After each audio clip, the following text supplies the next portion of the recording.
Muy buenos días y bienvenidos a una nueva emisión de Dinero al Tablero. Yo soy Angélica Benavides, periodista de la revista Dinero, y en esta oportunidad estaremos hablando de economía naranja con Juan Abel Gutiérrez. Él es el director general del Grupo Conserje. Juan Abel, bienvenido. ¿Cómo vas, Angélica? ¿Cómo va todo? Bueno, muy bien, Juan Abel. Empecemos por algunas cositas básicas mientras se van conectando nuestros seguidores. Recuerden que pueden enviarnos sus preguntas. Aquí las estaremos respondiendo con muchísimo gusto. Juan Abel, empezaste como periodista, sí. Luego ¿cómo cómo decides ser emprendedor?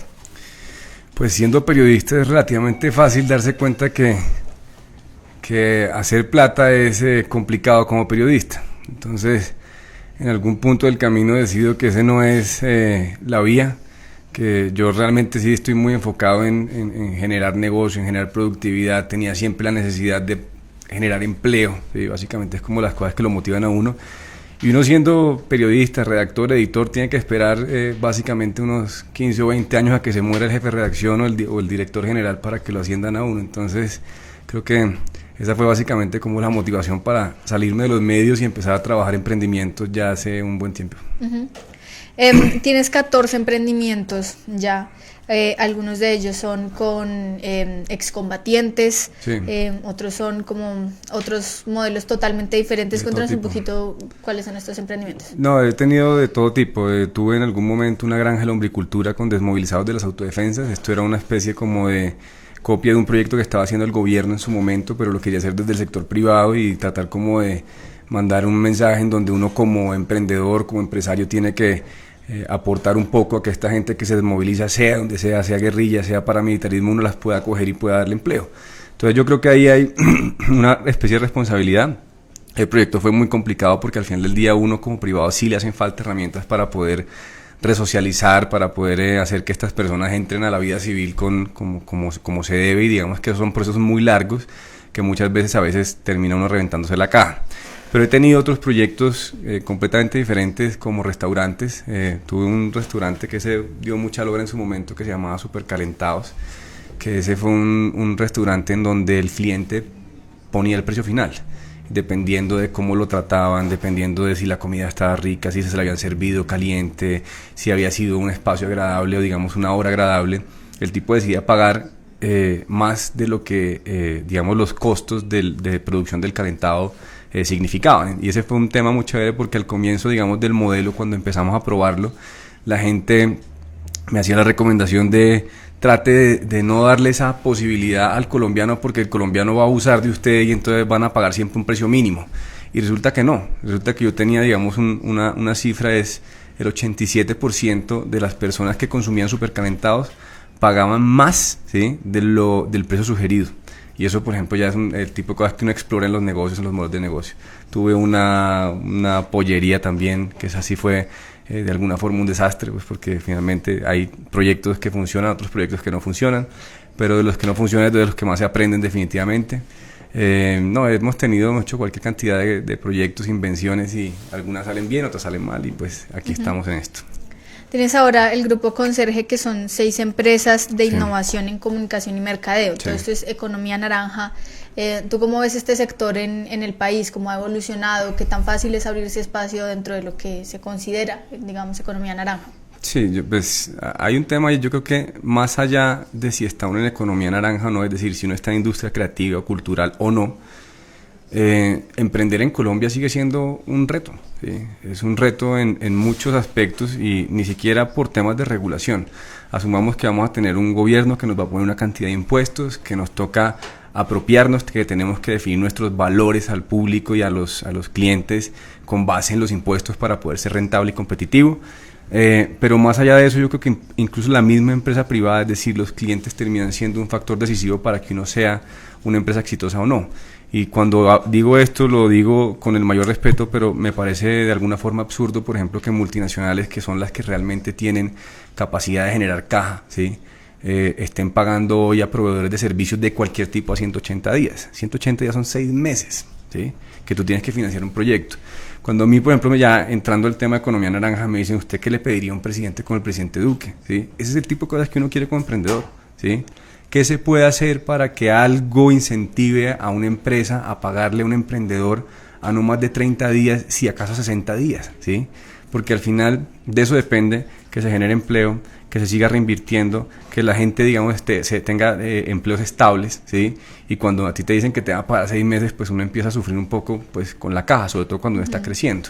Ya llega un momento en donde uno empieza a robustecer la caja, y si uno supera una cantidad de metas, pues uno está en una condición diferente, pero al comienzo yo recuerdo que esto era una sufridera constante para poder solucionar la vida diaria, pues, de la compañía.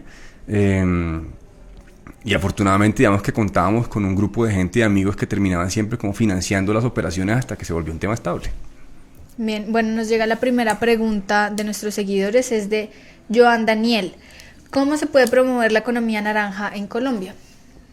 Uy, esa pregunta es tremendamente general, pero yo creo que economía naranja, digamos que conceptualmente tiene como un espectro excesivamente amplio, ¿sí? Y ese es el primer tema que uno debería empezar como a aterrizar. ¿Qué es y qué no es economía naranja? ¿Sí? Porque ahora incluso yo veo a cualquier persona que está metido en algo, en cualquier cosa que tenga que ver con creatividad, independientemente de si es relacionado con propiedad intelectual, le da las gracias a la economía naranja, ¿sí? Y no es así. Es decir, según la definición que la misma ley da, ¿sí? La ley, y creo que la puedo incluso, que la tengo aquí, leer textual, la presente ley tiene como objeto desarrollar, fomentar, incentivar y proteger las industrias creativas. Estas serán entendidas como aquellas industrias que generen valor en razón de sus bienes y servicios, los cuales se fundamentan en la propiedad intelectual, ¿sí? Y no todo es sujeto de propiedad intelectual. Ese es un primer gran punto que uno tiene que empezar a evaluar, porque al final eso excluye el resto de creatividad o no, ¿sí? Entonces, cuando, no sé, estos días estamos hablando de un caso, creo que es de un centro de pensamiento, una universidad que es Babson, que es de emprendimiento y de negocios, y un tipo que se inventa una especie como de libro para revivir todo el tema de la gastronomía peruana y de la cultura peruana, y entonces resulta que con base en ese libro un tipo coge después y abre un restaurante, y entonces el tipo fue a exigir que se protegiera su invento, porque en el libro estaba contenido el protocolo de cómo las recetas, la forma de cómo montar el restaurante, todo. No se puede hacer, ¿sí? Entonces, ¿eso entra o no entra entre economía naranja? Yo diría que sí, pero eso es un vacío que finalmente tiene que solucionarse a la hora de implementarse. Hay otra cosa que yo digo es, la economía naranja, para poder empezar a implementarse, tiene que liberarse de cualquier sesgo moral, ¿sí? O cualquier juicio, pues, de valor. Y lo digo particularmente por una entrevista que dio el presidente Duque hace un tiempo cuando estaba en campaña, y le preguntaron en una emisora de radio si el tema de la pornografía, por ejemplo, entraba como economía naranja, ¿sí? Pues es producción, es video, es creatividad. Así sea la misma creatividad chimba de siempre, que entre el pisero, güey, y se le, no sé, y ahí después empiezan a pagar cosas y tienen unos libretos más bien flojos o lo que quieras, pero al final del día es creatividad. ¿Eso entra o no entra? ¿Sí? Para mí debería entrar. Entonces, yo creo que uno, cuando empieza como a apropiarse de conceptos, tiene que ser absolutamente amplio, ¿sí? En el sentido, lo que digo, de tratar de no tener juicios morales sobre qué entra y qué no entra en términos de creatividad, y un juicio un poco más amplio en términos de que no se limite a los temas de propiedad intelectual, porque no todo además debe ser protegido, ¿sí? Es decir, si a mí me preguntas si una idea en una agencia de comunicaciones o mercadeo se puede proteger, no se puede proteger, es imposible. Y digamos, ahí uno tiene los casos polémicos, por ejemplo, el tema del comercial de televisión que hizo en su momento Rodrigo Lara para la campaña del Congreso, que es fue un caso, digamos, con un libreto muy similar, casi que uno dice exacto, a una publicidad en Brasil, pero en estricto sentido y jurídicamente él tenía razón, ¿sí? Es decir, yo estoy aquí implementando una idea y las ideas no son protegibles, punto, ¿sí? Entonces, esos son los temas que uno tiene que empezar como a limitar. ¿Cómo estimular? Que es la pregunta finalmente que hace la persona que está viendo. Para mí, más que estimular qué es y qué no es, uno tiene que estimular como país la capacidad inventiva. Es decir, la inventiva del colombiano tiene que tener un beneficio, y no necesariamente tiene que ser económico, también puede ser social, también puede ser un tema de cómo hacer para exaltar los grandes inventos. Tú ves, por ejemplo, en Estados Unidos, ¿sí? Por lo general ves al presidente en su momento Obama recibiendo los inventos de los chinos que hacen en el colegio, y eso es el gran tema en Estados Unidos, y eso se vuelve noticia global cuando un niño coge y se inventa un robot X, lo que sea, se lo lleva al presidente, el presidente le dice una cantidad de cosas y después termina el chino becado en la NASA. No tengo ni idea, o becado no, pues trabajando en la NASA en 10 años. Entonces yo creo que eso es lo que realmente uno tiene que hacer como gobierno y como país, es estimular la capacidad inventiva, que la gente se arriesgue a inventar las cosas, ¿sí? No simplemente decir, la economía naranja da una cantidad de empleo, entonces vamos a promocionarla, porque incluso eso puede tener de alguna forma como incentivar unas cosas desincentivando otras, que es el caso de Australia. Allá ellos son los papás de muchos temas en creatividad, en una época que le metieron énfasis a eso y se bajó, por ejemplo, el nivel de inventos científicos, ¿sí? Entonces uno tiene que evaluar muy bien esto. Ahora, ¿qué sí es cierto de la economía naranja? Que Colombia sí tiene un gran potencial en términos creativos y culturales, ¿sí? Cuando uno lo ve, sobre todo en los temas muy macros, ¿sí? Carnavales, ¿sí? ¿Qué puede hacer uno para que realmente el carnaval de Barranquilla, que ya es un carnaval de talla internacional, ¿sí? Salga efectivamente por fuera de la frontera colombiana, o que genere incluso mucho más visitantes o turismo cultural por cuenta de estimular eso, ¿sí? Tienes festivales como el Festival Vallenato, tienes la Feria de Flores, que es gigantesca, tienes Carnaval de Negros y Blancos, tienes las ferias de las que se hacen en Neiva, ¿cómo se llaman? Las de San Pedro y digamos que ahí hay un gran potencial. Y eso es una realidad. Yo creo que yo no conozco un país que tenga tantas fiestas como Colombia, y eso hay que ver la forma de aprovecharlo en términos económicos. Bueno, en ese sentido de incentivar la creatividad y la capacidad de invención de los colombianos, Luis García Suárez pregunta, ¿considera que el modelo educativo actual garantiza el desarrollo de la economía naranja en el país? No. Nosotros tenemos un modelo que hoy todavía está como tratando de solucionar problemas de cobertura. Apenas está empezando, digamos, como a meterse en el tema de calidad, ¿sí? Y mucho menos, ¿sí? Digamos, está metido ya en temas de futuro, que es decir, niños que aprendan a programar, niños que aprendan, no sé, que se metan en la cabeza que el futuro del país está en la data, ¿sí? Entonces, digamos que nosotros estamos, pues, en una fase incipiente. Sí tenemos que acelerar ese proceso, porque al final del día somos un país que tiene una gran cantidad de personas menores de 35 años sujetos de aprender, ¿sí? No quiere decir que los de más de 35 no puedan aprender, pero digamos que estadísticamente es más susceptible que una persona joven pues termine aprendiendo este tipo de lenguajes de programación, que se meta en cosas de tecnología, de ciencia, bla, bla, bla, que una persona adulta, ¿sí? Entonces hay que correr y cerrar la brecha. Ahora, hay una ministra que me parece fabulosa que entró ahorita, que creo que ahí tiende uno a pensar que ella va a hacer un gran esfuerzo para subsanar el tema de calidad en los próximos 4 años. La siguiente pregunta es de Fabián Ochoa. ¿Qué futuro le ve a los videojuegos independientes colombianos? Y pide algunos consejos. Videojuegos independientes colombianos, ¿sí? ¿Sabes?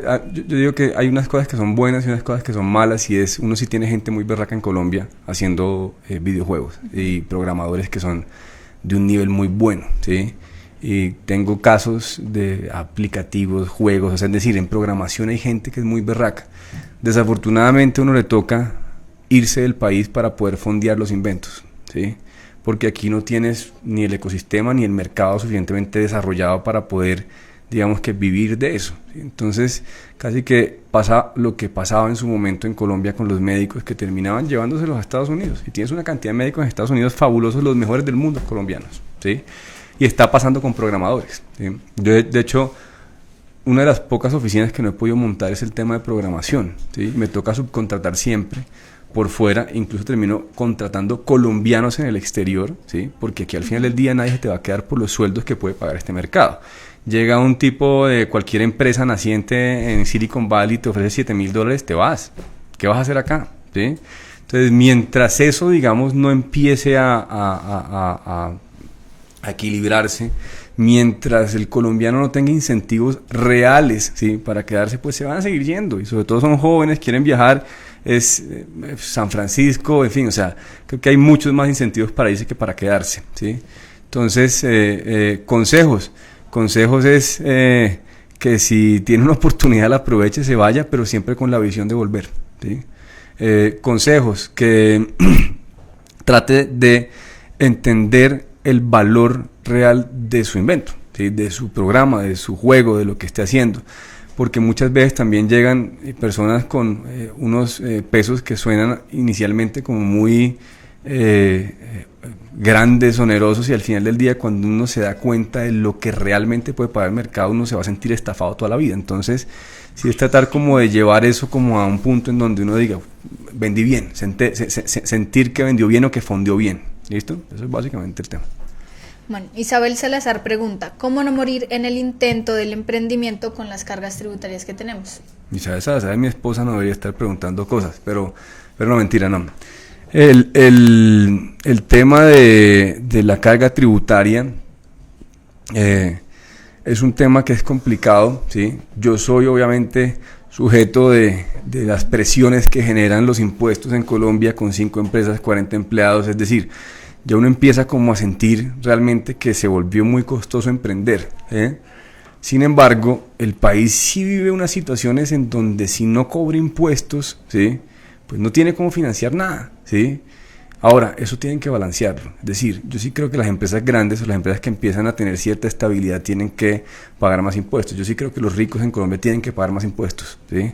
Es decir, y en el momento en que uno entre en la clasificación de rico y nos llegue, digamos, un impuesto gigantesco, pues toca pagarlo entendiendo, ¿sí?, que eso es para financiar a los que están abajo, punto.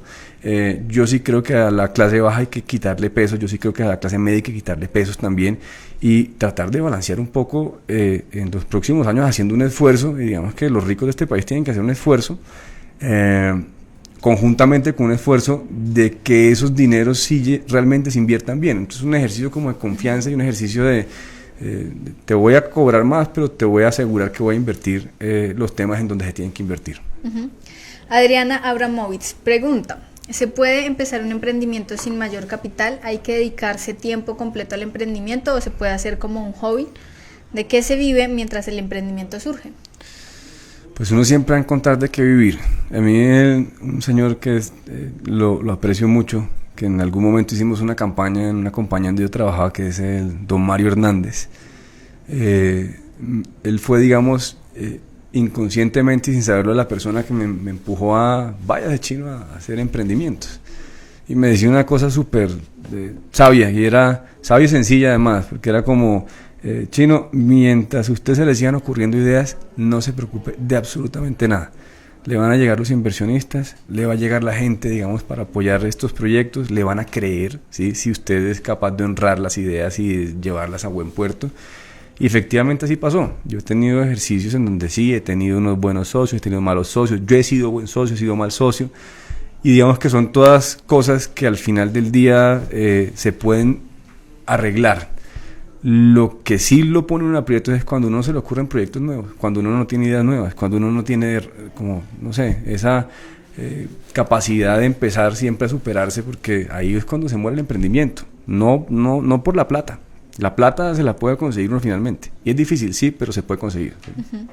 Me llama la atención algo ahí, ¿cómo podría clasificarse un mal socio? ¿Un mal socio? Sí.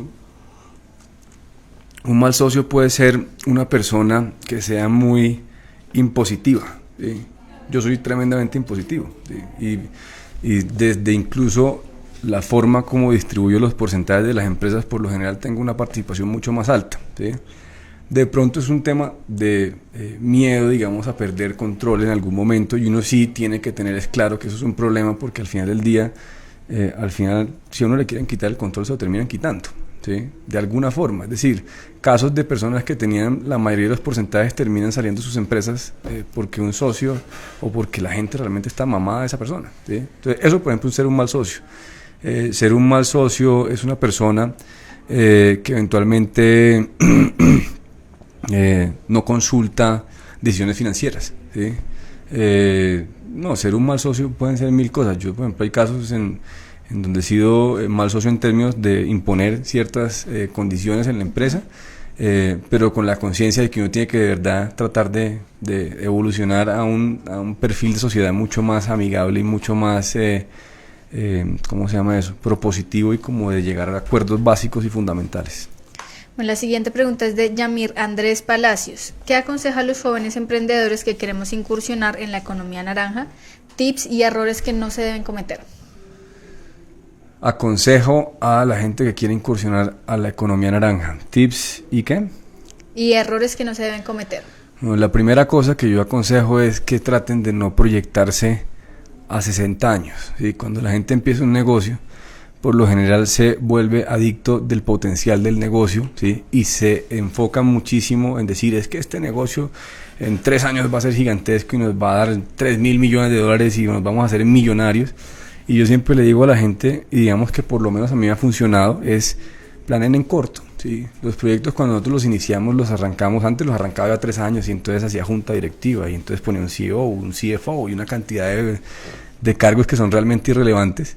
Y lo empecé a volver un poco más simple, es decir, yo tengo por lo general un modelo muy sencillo en donde digo cuánto me cuesta trabajar 3 meses sin estar preocupado, cómo hago para poder pasar los primeros 6 meses, qué tengo que hacer y qué tiene que pasar para poder subsistir el 6º mes, cómo hago para generar recurrencias, es como también la obsesividad que uno tiene sobre todo en servicios y bueno, y en consumo masivo, de que exista recurrencia de compra de tu producto. Pero en términos generales es eso, eso es una recomendación. La segunda recomendación era la primera que estaba hablando y es tratar de no ser el CEO de nada, ¿sí? Ni el CFO, ni ponerse cargos grandilocuentes, súper ambiciosos, sino trabajar. Que mucha gente se dedica más a mostrar que tiene empresa y que es un berraco, ¿sí? Que a trabajar, ¿sí? Entonces ahí también pierden foco. Lo tercero es no enamorarse de los negocios, ¿sí? Que eso es, yo al comienzo me acuerdo sobre todo un negocio que tuve que fue muy malo, que estaba tan enamorado que me costó mucho tiempo, plata y al final del día un dolor de cabeza gigantesco porque no lo quería abandonar pensando que iba a funcionar. Y bien ser apasionado, pero al final del día cuando uno se da cuenta, digamos objetivamente, que el tema no está bien, abandone y siga al siguiente. Es decir, si no le funciona, siga con otro invento. Lo que decía Mario Hernández, que no se les frene la cabeza y que siempre se les sigan ocurriendo ideas, básicamente eso. Bueno, Luis García Suárez vuelve a preguntar, dice, en un proyecto creativo, ¿cuáles son las bases fundamentales para su éxito en Colombia? Y si se tienen las garantías con la ley de economía naranja o no. Pues la ley está bastante incipiente todavía y digamos que da unas instrucciones muy generales y dice vamos a crear un comité, vamos a crear un fondo, vamos a tratar de estimular, siempre es como verbos en infinitivo que al final del día en la práctica todavía falta aterrizar, ¿sí? Entonces yo creo que la ley de economía naranja tiene que, uno, tener un plan de socialización muy amplio, ¿sí? Para saber qué entra y qué no entra, lo primero que estaba diciendo al comienzo de la charla. Lo segundo es tratar, digamos que de establecer una reglamentación lo más simple posible para que no se vuelva una tortura, digamos, emprender en economía naranja, ¿sí? Lo tercero es, sí, un tema de crédito, de financiación y de alguna forma el gran problema del emprendimiento en Colombia siempre será los primeros años tener caja, ¿sí? Por lo que te hablaba de los clientes que pagan a 180 días. Pero digamos que por lo menos hay una intención muy marcada de estimular ese sector, ¿sí? Entonces, antes de uno ponerse a pelear y antes de ver realmente si esto funciona o no funciona, si es un cuento chino o es un cuento real, uno tiene que dar la oportunidad de que esa ley se reglamente y que esa ley se aterrice para ver en la práctica qué es lo que va a suceder. Ya después, ¿sí? Ya uno mirará qué beneficios o cómo maneja el tema de los beneficios para crear emprendimientos creativos. Alejandra Luna pregunta, ¿cuáles son las ventajas y desventajas de la economía naranja en Colombia? Yo creo que un tema de ventajas es lo que te digo pusieron el foco en un sector amplio, ¿sí? Es decir, tenemos capacidad de desarrollar el potencial que tenemos como país. Un segundo beneficio es que al final, querámoslo o no, termina siendo un concepto que se inventó un colombiano con otro colombiano, Buitrago y el presidente Duque. Yo creo que en los términos negativos falta profundizar sobre todo en un nivel académico y yo diría que incluso de datos y más científico, es decir, no es un cuando tú te lees el libro que sacaron del BID de Economía Naranja, a uno le queda una cantidad de vacíos desde el punto de vista académico y dice, ¿esto qué es? ¿Sí? Pero pues digamos que es un inicio y hay que empezar a explorarlo. Y yo creo que de beneficio tiene que al final del día creo que somos el primer país que ya implementó una ley, entonces ya hay que ver cómo exigir que esa ley se implemente, se aterrice y tenga unos resultados positivos pronto, para ser finalmente líderes en algo. Es que yo siempre, es una de las cosas que Colombia tiene que ser líder en algo, en lo que sea, ¿sí? Pero tener apuestas colectivas grandes, sí, que le van a parecer horribles a una cantidad de gente, pero le van a parecer muy buenas a otras personas, pues esta es una de esas apuestas. Yo creo que hay que entender hacia dónde va y tratar de capitalizarla. Ahora Alejandra Acosta Vieri pregunta, ¿son las industrias creativas el futuro de la economía en América Latina? No, yo no creo. Eso yo también creo que, digamos que para mí, nosotros, por ejemplo, en términos de agricultura, estamos desperdiciando un potencial gigantesco, ¿sí? Agroindustrial, en términos incluso de protección o digamos de propiedad de todo lo que pueda surgir del Amazonas. Es decir, la biodiversidad también se puede convertir en un factor determinante en los próximos años. El agua se va a convertir en un tema determinante en los próximos años. Es decir, creo que esos son los verdaderos temas que nos van a volver potencia y digamos de los que vamos a depender como país. Si uno habla de América Latina, igual, o sea, es que América Latina creo que no va a vivir de la creatividad ni de las industrias culturales. Creo que va a ser un renglón importante, pero al final que sí no siento que eso pues se convierta en la solución de una región para los próximos años. Más bien pongámonos a invertir en ciencia, en tecnología, en programación, en blockchain, para poder desarrollar y proteger datos a gran escala, big data. O sea, ese es el tipo de cosas que uno tiene que tener claro, pues porque aquí va a llegar finalmente inversión y tenemos que tener un ecosistema que le funcione a las empresas internacionales. Bueno, pregunta Esteban Buitrago Marín, ¿existe una capital hispanoamericana de la economía naranja? ¿Puede Bogotá o Colombia, alguna ciudad de Colombia, convertirse en esa capital para exportar más y atraer nuevas empresas?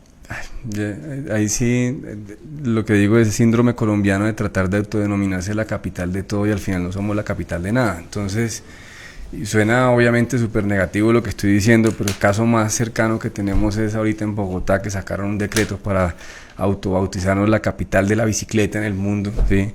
Y uno va a ver eso y por ejemplo están cometiendo todos los errores para no ser la capital de la bicicleta en el mundo, como por ejemplo la licitación que están haciendo de los puntos de bicicletas, que ya en el mundo no los están usando, ¿sí? O sea, ya es la tecnología de los dockless, que ya tú dejas la bicicleta donde quieras y simplemente por georreferenciación, tengo una bicicleta a 100 metros, la coges, te cobran y la vuelves y la dejas donde quieras, ¿sí? Eso ya, mejor dicho, los países desarrollados ya llegaron allá, y esta situación lo que dice es, en los próximos 10 años esta va a ser el modelo de bicicleta pública de Bogotá, y los demás modelos no pueden coexistir con ese modelo.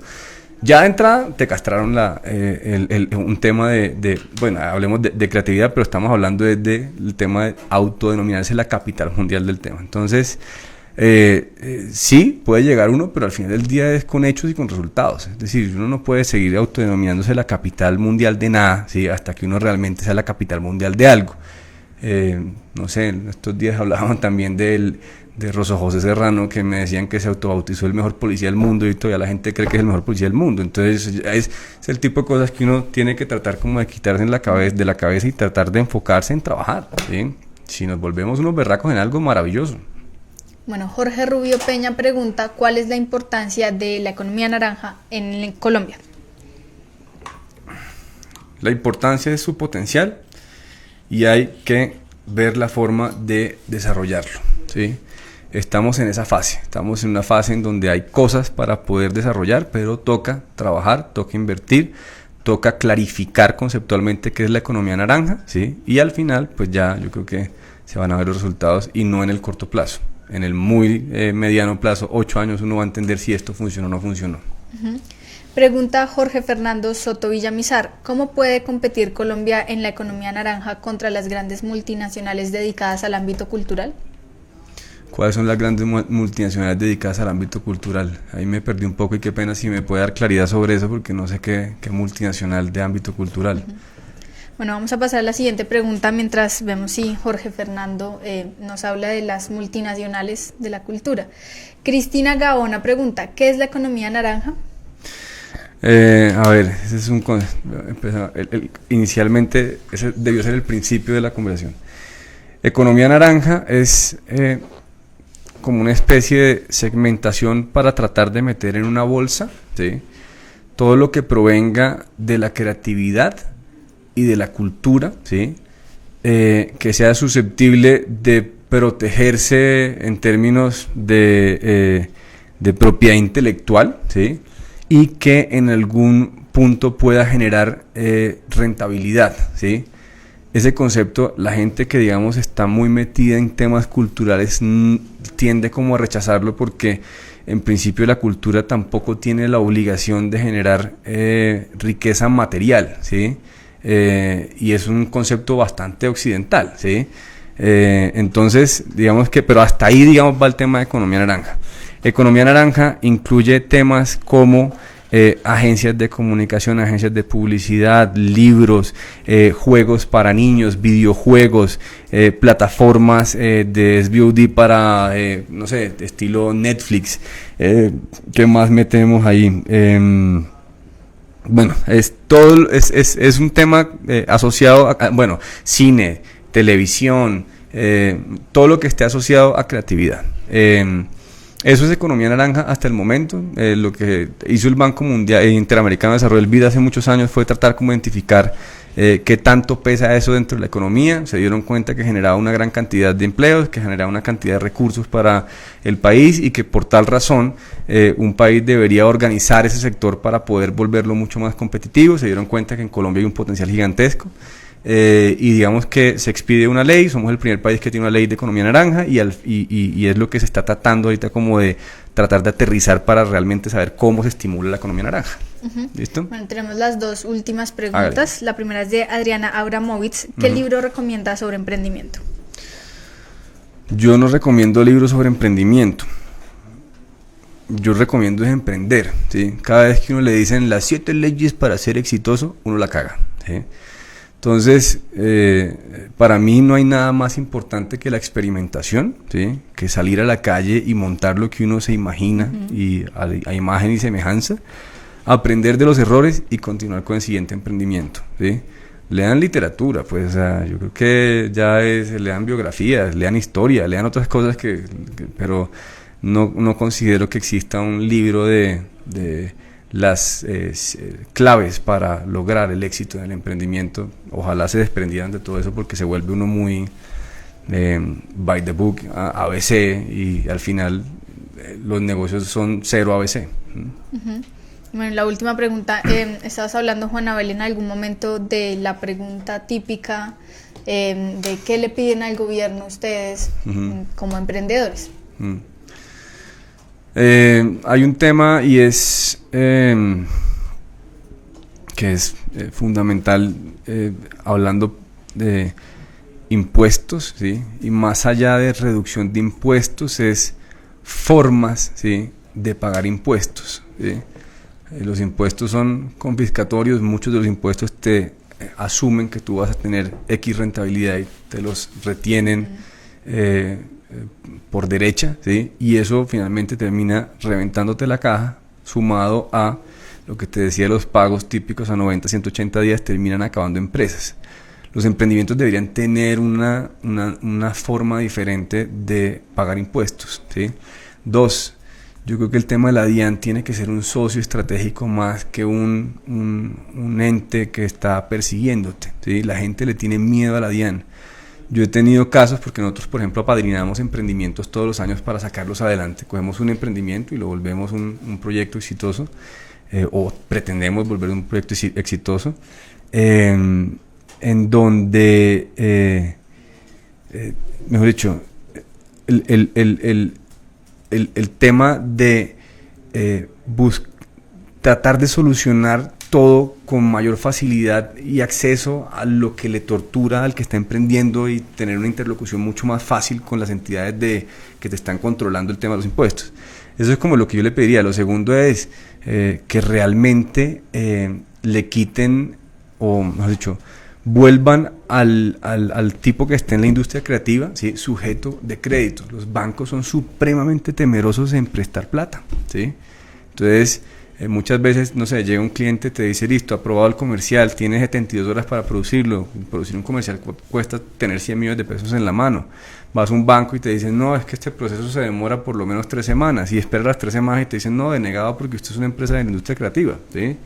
Eso entonces es cómo el gobierno puede tener un mejor diálogo con el sector bancario para que los parámetros bajen y empiecen a confiar mucho más en las industrias creativas. Eso es un tema que también tienen que trabajar. Tener claridad sobre qué es lo que van a promocionar al exterior. La ley de economía naranja tiene, digamos, como uno de sus fines o de sus pilares el tema de exportar servicios y bienes provenientes de creatividad. Entonces, ¿qué es lo que quieren exportar? ¿Qué es lo que está necesitando el mundo? Nosotros como emprendedores necesitamos tener data realmente para poder decir, listo, me voy a especializar en esto y voy a empezar a hacer, no sé, modelado en 3D, porque es que en 100 países están pidiendo modelado en 3D y los costos son altísimos, podemos ser competitivos, se mete uno en eso. Pero uno no tiene realmente como, hey, ¿qué empiezo a hacer? ¿Sí? Y es el estado del arte, de la oferta y la demanda de economías o de productos y servicios creativos en el mundo. Eso también tienen que entregárselo y acompañamiento, ¿sí? Yo creo que también es un tema el Estado sí debería como estar muy pendiente de quien está emprendiendo porque tiene altas probabilidades de fracasar, ¿sí? Como el 75% de las empresas cierran en Colombia, de las nuevas empresas. Entonces eso es una cosa que uno dice, pucha, ¿qué se puede hacer para que la vida útil de una empresa sea un poco más larga y tenga un poco más de chance de ser exitoso? ¿Sí? Básicamente es eso. Uh-huh. Bueno, pues muchísimas gracias por acompañarnos, Juan. A todos nuestros seguidores también muchas gracias por sus preguntas, por acompañarnos y recuerden que los esperamos mañana en una nueva emisión de Dinero al Tablero.